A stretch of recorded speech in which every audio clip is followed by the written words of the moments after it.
ನಾಗಲೋಕದಲ್ಲಿ ಪ್ರಸಿದ್ಧಿ ಪಡೆದ ಅಲ್ಲ ಪುಣ್ಯತಮವಾದಂತಹ ನಾಡು ಅಂದರೆ ಇದುವೇ ನಾಗಲೋಕ.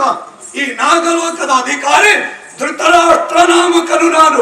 ಸ್ವಾಮಿ, ಅಧಿಕಾರದಲ್ಲಿ ಯಾವ ಕುಂದು ಕೊರತೆ ಇಲ್ಲ ಎನ್ನುವುದನ್ನು ನಮ್ಮ ನಾಗಗಳ ಮುಖವನ್ನ ಕಂಡಾಗ ಅರ್ಥೈಸಿಕೊಳ್ಳಬಹುದು. ಮಾತ್ರ ಅಲ್ಲ, ಭೂಲೋಕದವರಿಗೆ ನಾವು ದೇವರಾಗಿದ್ದೇವೆ. ಕಾರಣ ಏನು?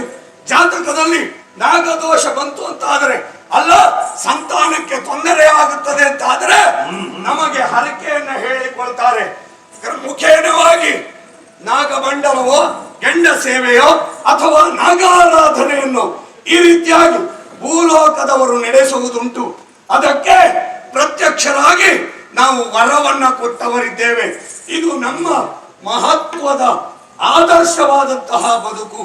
ಮಾತ್ರ ಅಲ್ಲ, ರಾಜಕೀಯದಲ್ಲಿ ಏನು ಸಂತೃಪ್ತಿಯ ನೆಮ್ಮದಿ ನಿಟ್ಟುಸಿರನ್ನ ಬಿಟ್ಟವ ನಾನು. ಸಾಂಸಾರಿಕವಾಗಿ ಯೋಚನೆ ಮಾಡಿದರೆ ಓರ್ವ ನಾಗ ಕನ್ಯೆಯನ್ನು ಮದುವೆಯಾಗುವ ಮುಖೇನವಾಗಿ 2 ಮಕ್ಕಳನ್ನ ಪಡೆದವನಿದ್ದೇನೆ. ಕಿನ್ನರ ಮತ್ತು ಲಲಿತೆ ಎನ್ನುವ ಈರ್ವರು ಮಕ್ಕಳಿಗೆ ತಂದೆ ಎನಿಸಿಕೊಂಡಿದ್ದೇನೆ. ಪ್ರಾಯ ಪ್ರಬುದ್ಧರಾಗಿದ್ದಾರೆ ಮಕ್ಕಳು. ಮಾತ್ರ ಅಲ್ಲ, ಕಿನ್ನರ ನನ್ನಿಂದಲೇ ಒಪ್ಪಿಗೆಯನ್ನ ಪಡೆದು ತಿರುಗಾಟಕ್ಕೆ ತೆರಳಿದವ. ಇಷ್ಟು ಹೊತ್ತಾದರೂ ಬರಲಿಲ್ಲವಲ್ಲ, ಅವನ ನಿರೀಕ್ಷೆಯಲ್ಲಿಯೇ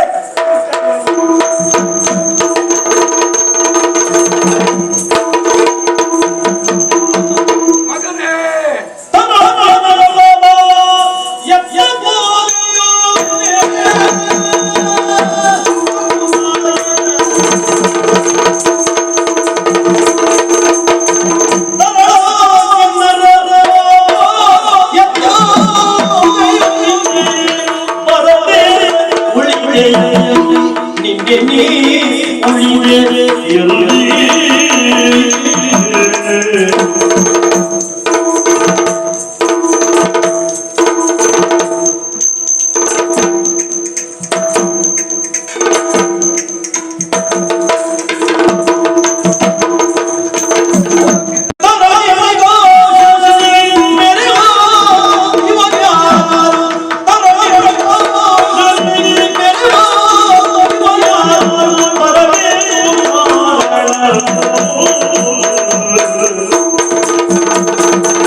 ಶುಭವಾಗಲಿ.